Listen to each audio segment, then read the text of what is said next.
Good morning, everybody. Dobro jutro svima. I am impressed by how many people are here in spite of the marathon today. Impresionirana sam i iznenađen koliko je ljudi ovdje ovoga jutra s obzirom na maraton. Did anybody run to church today? Da li je neko trčao u crkvu danas? No. Walked. So today we are speaking from the chapter 21 of Luke, as Mirushka wonderfully read to us. Danas govorimo iz Luke 21 koju nam je Miruška lijepo pročitala. And when we look around in our world today, I kada pogledamo na današnji svijet, we see many reasons to despair. Vidimo puno razloga zbog kojih bi mogli da padnemo u očaj. We see stories in the news. Vidimo priče u vijestima Constantly coming to us through social media. Koje nas konstantno preplavljuju sa društvenih mreža. About wars in Gaza, Lebanon, Ukraine. O ratu u Gazi, Lebanonu, Ukrajini. Natural disasters like hurricanes hitting the Caribbean and the US. Prirodne katastrofe kao uragani koje su pogodile Karibe i Sjedinjene Američke Države. Flooding in Spain. Poplave u Španiji. But we don't have to look so far away. Ali čak ne moramo gledati tako daleko. We can look right outside our door and see people treating each other so poorly. Možemo vidjeti u našim okruženjima koliko ljudi se jadno odnose jedni prema drugima. Every day we see the brokenness of our world. Svaki dan vidimo slomljenost svijeta oko nas. But today I want to bring a message of hope. Ali danas želim da donesem poruku nade.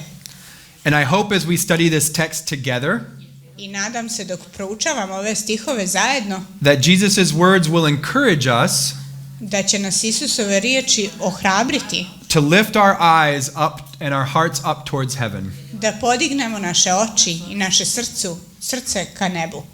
So there's two stories going on in this chapter. Dvije različite priče se dešavaju u ovom poglavlju. The first one is very short. Prva je prilično kratka. Jesus is sitting in the temple. Isus sjedi u hramu. He sees an old poor widow giving 2 copper coins. I vidi udovicu koja daje 2 novčića. And here Jesus is trying to teach us something about generosity. I tu Isus podučava o darežljivosti. The interesting thing is that money was actually very important to Jesus. Interesantna stvar jeste da je novac bio vrlo važan Isusu. And the way that we relate to money. I način na koji se odnosimo ka novcu. Actually, 15% of all Jesus's teachings was on money. 15% cijelog Isusovog učenja uključuje i novac. 42% of all of his parables were about money and finances. 42% od svih parabola uključuje novac na neki način. And he talked more about money than heaven and hell combined. I govorio je više o novcu nego o raju i paklu zajedno. So he really wanted us to understand what he was trying to say about money. Znači da je htio da razumijemo ono što je on pokušavao da kaže kada je u pitanju novac. And I believe the reason that he taught so much about money I vjerujem da razlog zbog kojeg je govorio toliko o novcu was because he was trying to correct the wrongs in his culture about money. Je bio taj što je pokušavao da ispravi sve ono što je bilo pogrešno u tadašnjoj kulturi u odnosu na novac. And in his culture there was no generosity. U toj kulturi nije bilo darežljivosti. And he says to us, where your treasure is, your heart will follow. Te kaže gdje je vaše blago, tu će biti i vaše srce. And when he says treasure, he's not just talking about money and things that we have. Kada kaže blago, ne misli samo na stvari i novac koji imamo. The word treasure in Greek is thesaurus. Blago na grčkom zvuči baš tako. And it literally means things that are gathered together and stored up. I bukvalno znači sve ono što je sakupljeno i sačuvano. And that can be material possessions or money. Materijalna dobra, novac. But it can also be thoughts that we store up in our brains. Ali isto misli koje čuvamo u našim umovima. Things that we dwell on or think about all the time. Stvari o kojima razmišljamo i koje su nam na umu stalno. And so I found that to be interesting. I to mi je bilo interesantno. Because sometimes our treasure is what we are always thinking about. Jer ponekad blago je ono na šta stalno mislimo. But then this widow comes along, Ali onda dolazi ova udovica. and she's giving 2 copper coins to the temple treasury. I ona daje 2 bakarna novčića u riznicu. And all these other people are also giving much more than her. A svi ovi drugi ljudi daju i više nego ona. But this widow, her husband had passed away. Ona je bila udovica, znači njen muž je umro. She did not have protection, Nije imala zaštitu, security, nije imala income. sigurnost, prihode. She was vulnerable and alone. Ona je bila ranjiva i sama. But she chose to give what little she had to the temple. Ali izabrala je ono malo što je imala da da hramu. She gave beyond her means, Dala je više nego što je mogla. even though she did not know where the next meal might come from. Iako možda nije ni znala odakle će doći njen naredni obrok. And what Jesus is trying to tell us is, I ono što Isus pokušava da nam kaže it's not about how much money we give. jeste da se ne radi o tome koliko novca dajemo, It's about how much we give in proportion to what we have. već koliko dajemo u odnosu na ono koliko imamo. Because even though her gift was far less than the other people who were giving that day, Jer iako je njeno davanje bilo mnogo manje nego što su drugi davali toga dana, it was far more because she had so much less. bilo je utoliko više zato što je imala mnogo manje od drugih. And so we don't need to have a lot of money in order to be generous. Znači ne moramo imati puno novca da bi bili darežljivi. We don't need to have any money to be generous. Ne moramo uopšte da imamo novac da bi bili darežljivi. Because there are so many ways that we can be generous without just money. Postoji puno načina na koje možemo biti darežljivi bez da je to novčano. And sometimes it can be with our time, Nekad je to sa našim vremenom, opening up our home and hospitality towards others, nekad je to gostoprimstvo i vrijeme za druge ljude u našem domu, visiting people who are lonely. nekad je to posjećivanje onih koji su usamljeni. All these things is generosity. Sve te stvari znače darežljivost. Because it is turning our minds towards those who don't have something. Jer to okreće naš um i naše misli ka onima kojima nešto nedostaje. And so this widow, her faith was very great. Dakle, ova udovica ima veliku vjeru. Because she was relying completely on God to provide for her. Jer se u potpunosti oslanjala na Boga da se pobrine za nju. While the other people in the temple could rely on their wealth and their possessions and money. Dok su se drugi ljudi mogli oslanjati na svoje bogatstvo, na svoj novac. And that's why Jesus kind of brought the disciples' attention to her that day. A zbog toga je Isus privlači pažnju baš na nju toga dana. So do we have the kind of faith that can give when we have nothing? Da li mi imamo tu vrstu vjere koja može da daje kada ništa nemamo? Do we trust that God is going to take care of us and provide for us if we give more than we're comfortable? Da li vjerujemo da će se Bog pobrinuti za nas kada damo više nego od onoga sa čim se osjećamo ugodno ili udobno? That's just a question for our hearts. To je pitanje za naše srca. And so what does Jesus do for this woman? I šta onda Isus radi za ovu ženu? Well, we don't know what he did that day. Ne znamo šta je uradio toga dana. But what he did is he tells his disciples in his teaching, Ali ono što je rekao svojim učenicima kroz svoje naučavanje, care for orphans and widows. bilo je brini za udovice i siročad. So he wanted to make sure that widows like her were going to be cared for all time. Isus je htio da se pobrine da će udovice kao ona imati brigu od drugih koja će im biti potrebna u svo vrijeme. But I also believe God was meeting that widow's needs.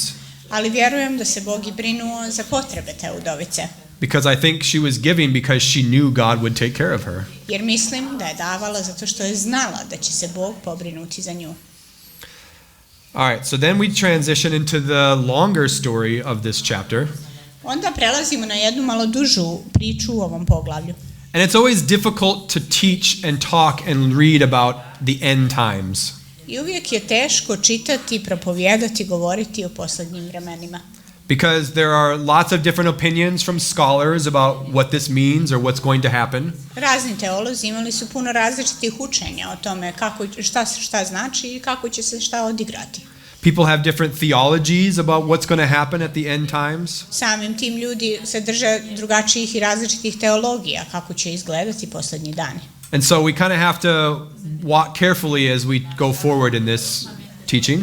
Tako da smo pažljivi, obazrivi kako naučavamo o ovome.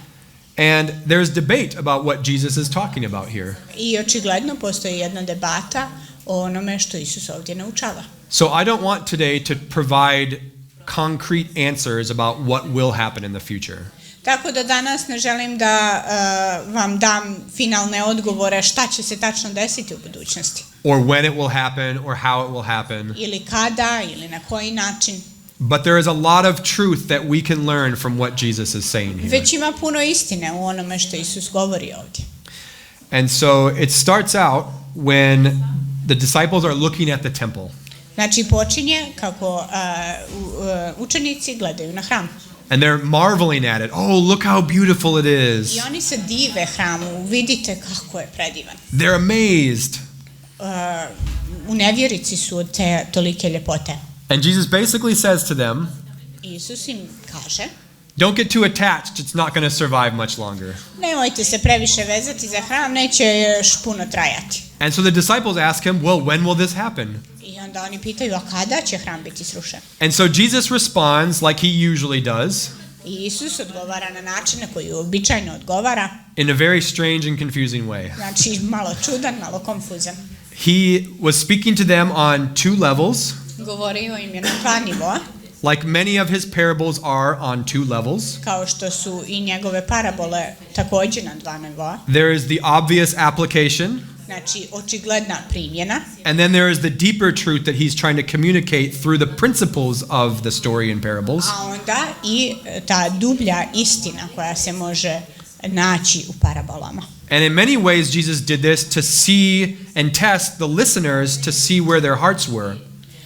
I na mnogo načina možemo reći da je Isus htio da oslušne one koji su ga slušali, da vidi gdje je njihovo srce.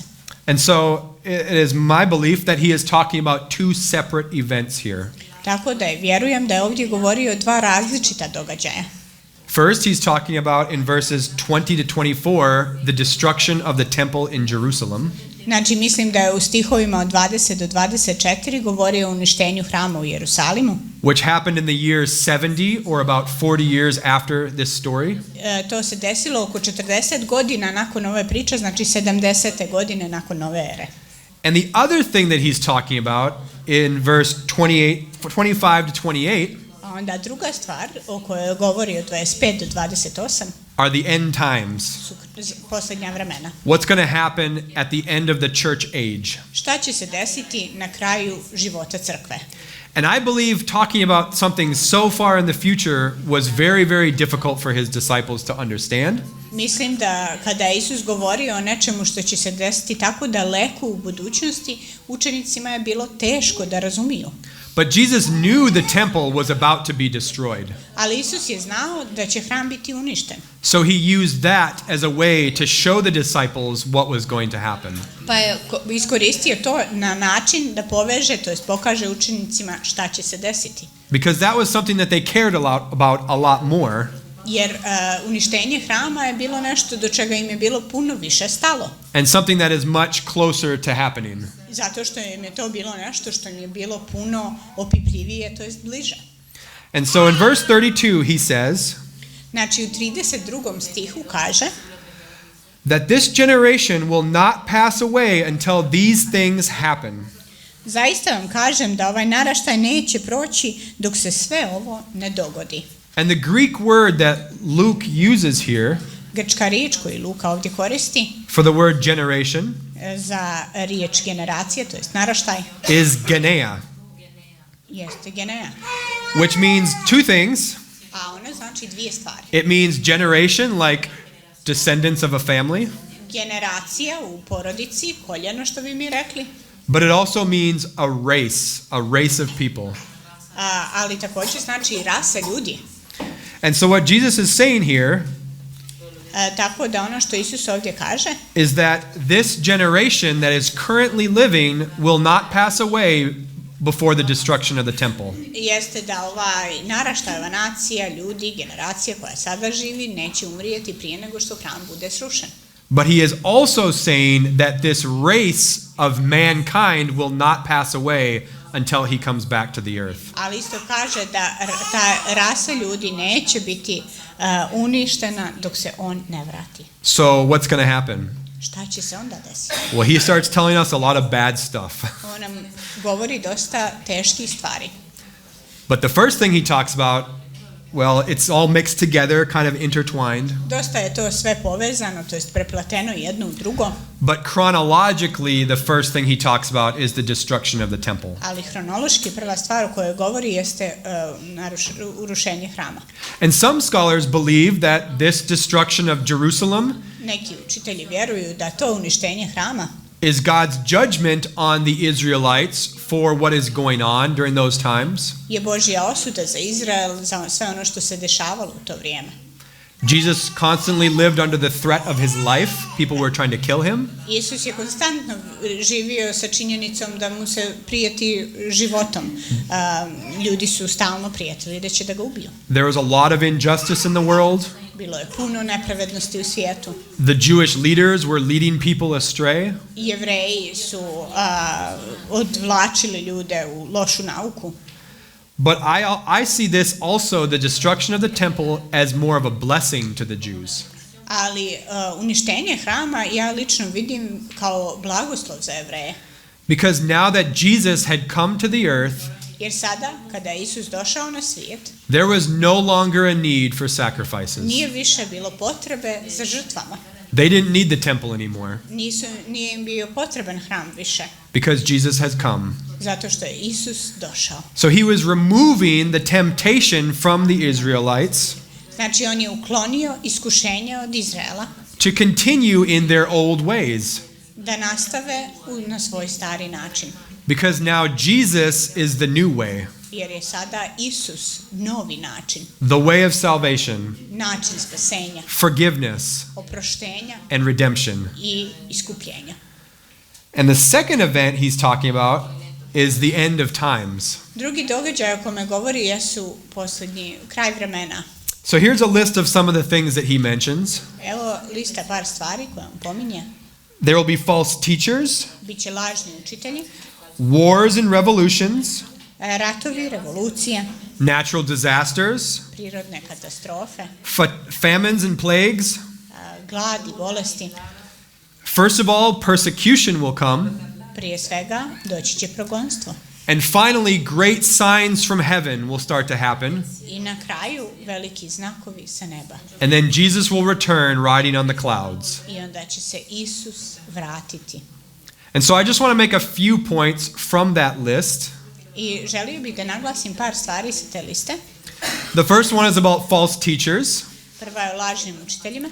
So many it talks about in the book of Revelation O tome govori i o otkrivenju, that there will be an antichrist da će biti antihrist that will come to the earth koji će doći na and zemlju gather up many followers i prikupiti mnogo sledbenika and lead people away from Jesus. i odvesti ljude od Isusa. And I think this is actually not that hard Mislim da nije tako teško to not be fooled by the Antichrist. Da ne budemo prevareni antihristom. Because if we know who Jesus is Jer ako znamo ko je Isus and what he is like, i kakav je on, we will not be fooled by a fake. onda nas neće moći neki lažnjak prevariti. If a guy walked in the door Ako neko bi sad ušao na vrata, and he was bald and had glasses and said his name was Vladimir, ako je bi bio ćelav, imao naočare i rekao da je Vladimir, would we believe him? da li bi mu vjerovali?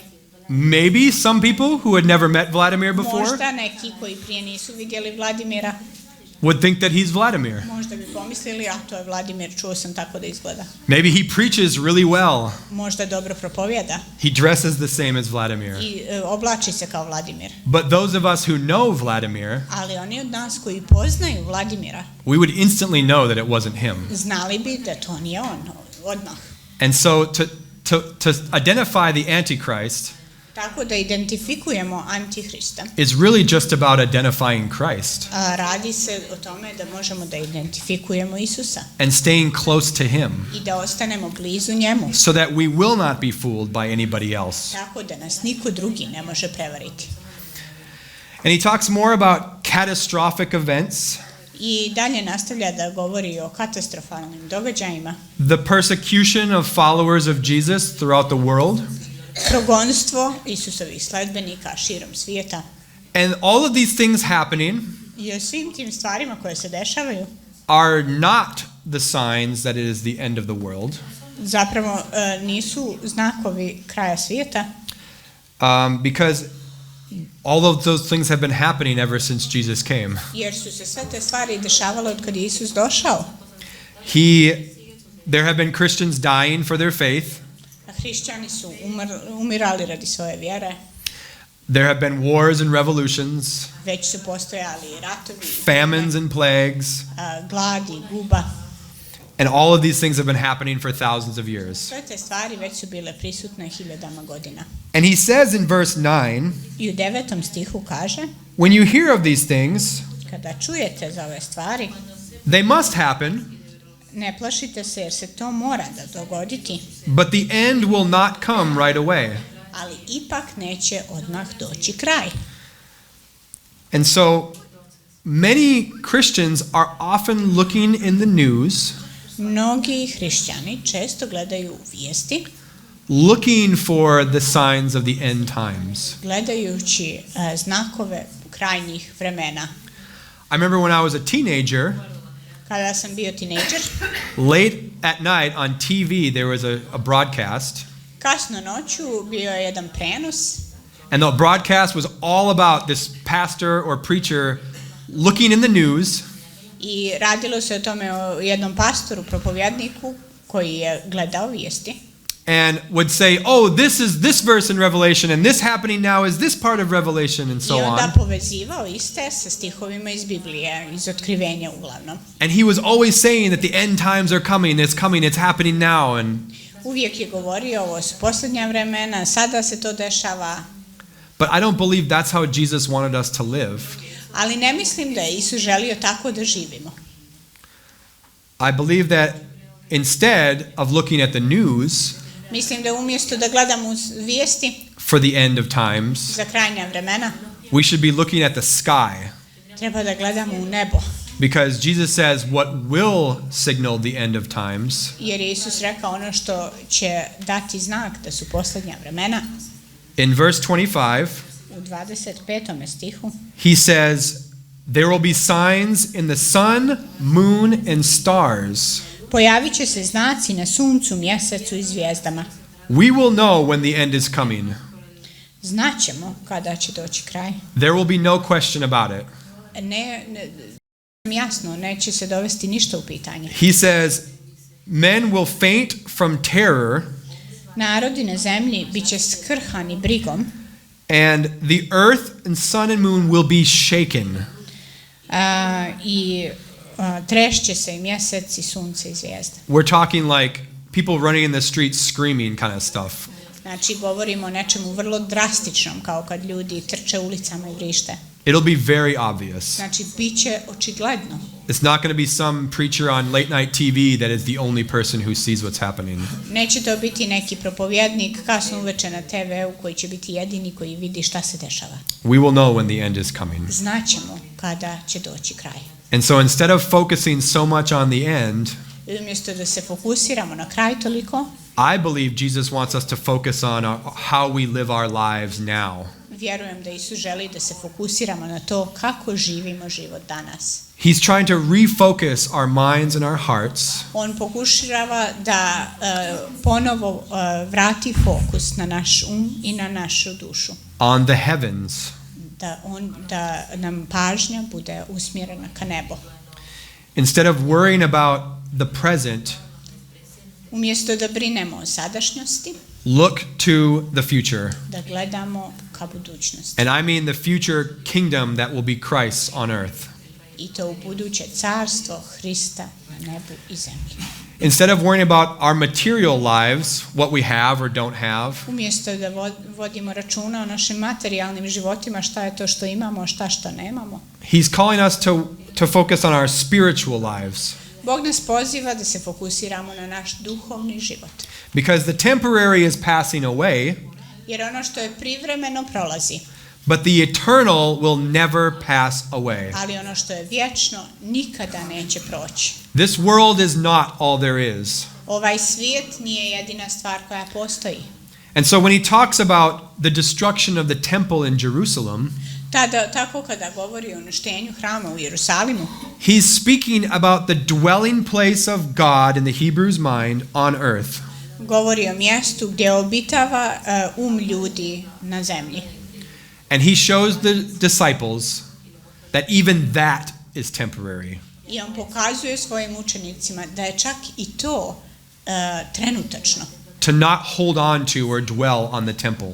Da to nije nešto o čemu treba stalno razmišljati i za što se treba držati. To set our hearts and minds on things above where Christ lives and reigns. Da usmjerimo naš i naše srce na stvari koje su vječne gdje Isus Hrist vlada.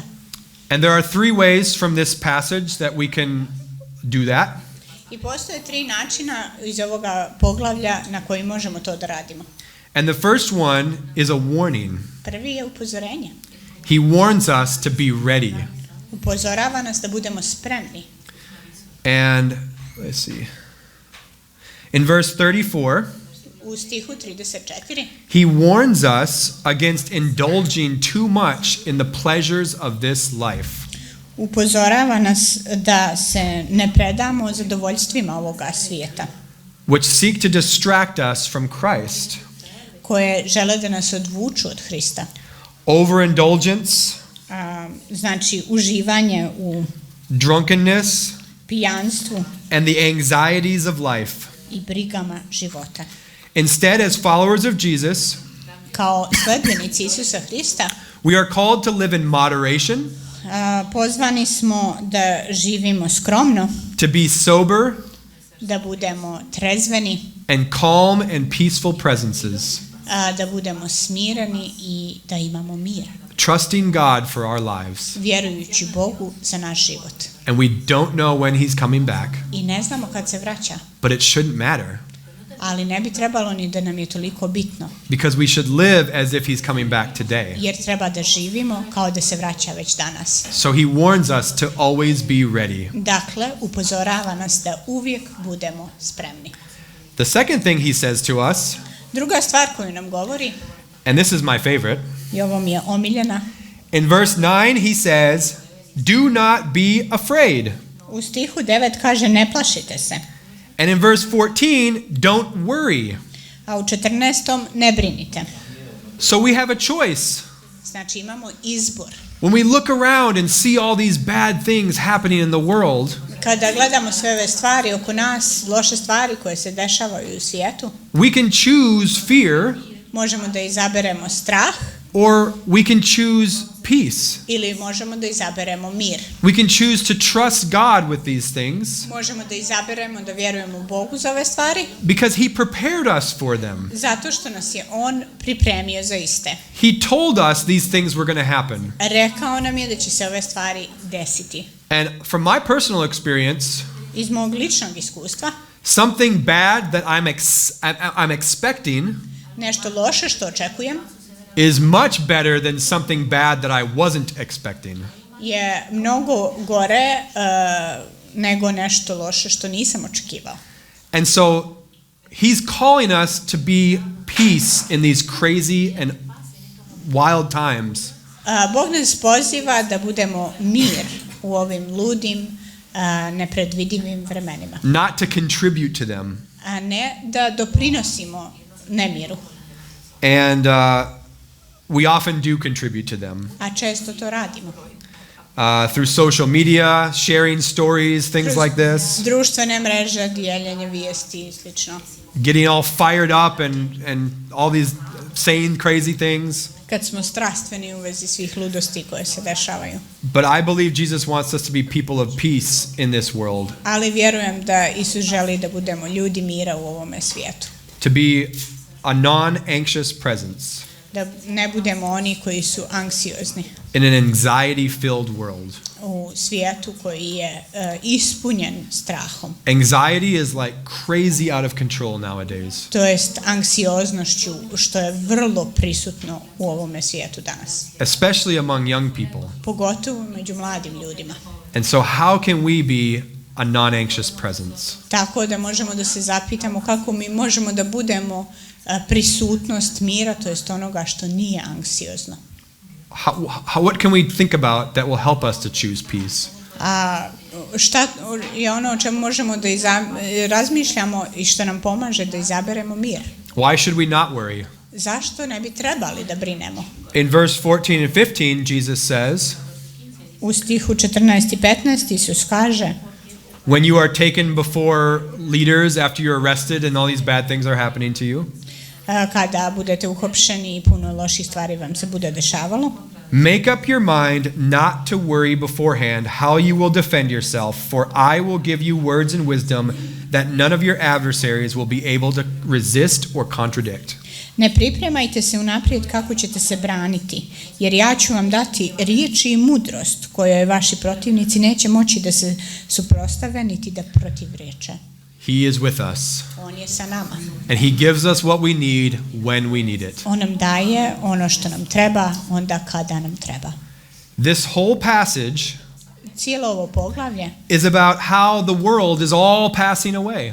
govori o tome kako svijet prolazi, But it will be renewed upon Christ's return. ali bit će obnovljen kad se Hristos vrati. He will make all the bad things right again. On će popraviti sve ono što nije bilo dobro. He will fix what is broken. On će popraviti ono što je bilo slomljeno. And so he encourages us that although it appears as though evil is winning, I onda nas ohrabruje, iako nam se čini da zlo pobjeđuje, in the end evil will not win. na kraju zlo neće pobjediti. Christ will be victorious. Hrist će biti taj koji će biti pobjedonosan. And finally he says to us, I posljednja stvar koju nam kaže, he says, we will not perish. nećemo nestati. In verse 18 and 19, U stihovima 18 i 19 he says, not a hair on your head will perish. By standing firm, you will gain life. ipak nećete izgubiti ni dlaku sa glave. Istrajte pa ćete tako steći život. So is Christ saying that we won't be killed? Da li Hrist govori da nećemo biti ubijeni? No, that's not what he's saying. Ne, ne govori to. Many people have been killed for Christ. Mnogi su ubijeni radi Hristovog imena. We call them martyrs, Zovemo ih mučenici. who is somebody who is killed because of their faith. Neko ko je ubijen radi svoje vjere. We've seen millions of people be martyred, Vidjeli smo mnoge svetomučenike. and people are martyred every day in our current world. I još dan danas to se dešava svaki dan u ovom svijetu. So there's a possibility we could die. Znači postoji mogućnost da ćemo umrijeti. We probably won't be martyred, Vjerovatno nećemo biti mučeni, especially since we live in Europe, posebno s obzirom da smo u Europi, but you never know. ali nikad ne znate. And the word here for perish Riječ ovdje za nestati in the Greek is apoletai, na grčkom je apoletaj. which is stronger than just to die. I jača je riječ od nestati, umrijeti. It literally means to completely be cut off. To znači u potpunosti biti izvučen, otkinut, Like when you cut off an arm and it just falls and dies there. amputiran. And there's a double meaning that he puts before this, a double negative, sorry, Postoji dupla negacija tu, which means we will absolutely not be cut off. što znači da mi apsolutno i sigurno nećemo biti odsječeni. That even though our body may die, da čak i ako naše tijelo umre, we will not be separated from mi Christ. nećemo ni na koji način biti razdvojeni od Hrista. And that is his encouragement to us I to je njegovo ohrabrenje za nas. as we stand before people giving an account for Kako Christ. stojimo pred Bogom i dajemo odgovor za Isusa. And in verse 19 he says, U 19. stihu kaže: by standing firm you will gain life. Ako istrajemo, ako čvrsto budemo stajali, dobit ćemo život. And looking at the Greek, Gledajući na grčku we can riječ, I kind of see a more profound way of saying this sentence, vidim još jedan dublji način kako bi ovo rekli. because the translation for the word of life there Jer prevod za riječ život tu is actually also translated as souls. također znači duše. So what he's saying is, through patient endurance you will gain your souls. Tako da to zapravo kaže, kroz dugo strpljenje vi ćete steći svoje duše. And that gives us a really good reason not to be afraid, I to nam zaista daje jedan odličan razlog da se ne plašimo. even though the whole world is falling apart.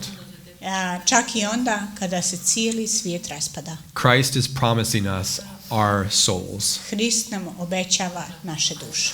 So brothers and sisters, Dakle, braćo i sestre, set your minds on things above neka vaš bude usmjeren na ono što je od gore, and not on earthly things. ne na one stvari koje su na zemlji. And therefore do not lose heart, I zbog toga nemojte izgubiti srce i vjeru. though outwardly we are wasting away, Jer iako s polja propadamo, yet inwardly we are being renewed day by day. unutra smo svaki dan iznova i iznova obnovljeni. So fix your eyes on Jesus, Hajde da usmjerimo naš pogled na Hrista, the author and perfecter of your faith, stvoritelja i onoga koja je usavršio našu vjeru. and do not be shaken, I nemojte se pogolebati, for he is always with us, jer je on uvijek sa nama, even to the end of the age. sve do kraja svijeta. Amen. Amen.